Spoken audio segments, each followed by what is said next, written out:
বাংলাদেশে অনেক বাইরা দীর্ঘদিন ধরে অপেক্ষায় আছেন দুবাইয়ের বিষয়ে কখন খুলবে, দুবাইতে আসার জন্য।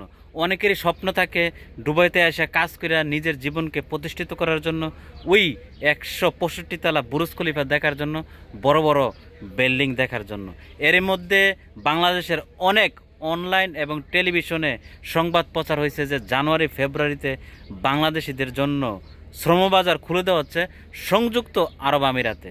আসলে এই নিউজের কোনো সত্যতা নাই।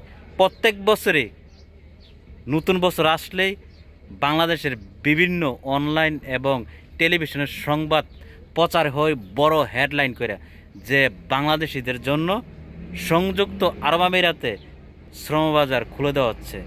এখন পর্যন্ত এমন কোনো নিউজের সত্যতা নাই।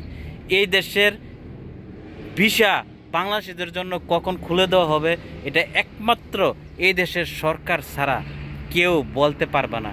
এমনকি বাংলাদেশের সরকারও বলতে পারবে না, নিউজওয়ালারা কোথায় থেকে বলতে পারবে।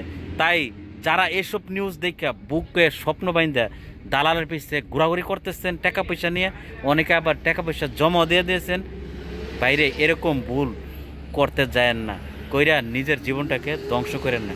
কারণ বাংলাদেশিদের জন্য এখন পর্যন্ত শ্রমবাজার খুলে দেওয়া হয় নাই। কখন খুলবে এটা কেউ বলতে পারে না, একমাত্র এই দেশের সরকার ব্যতীত।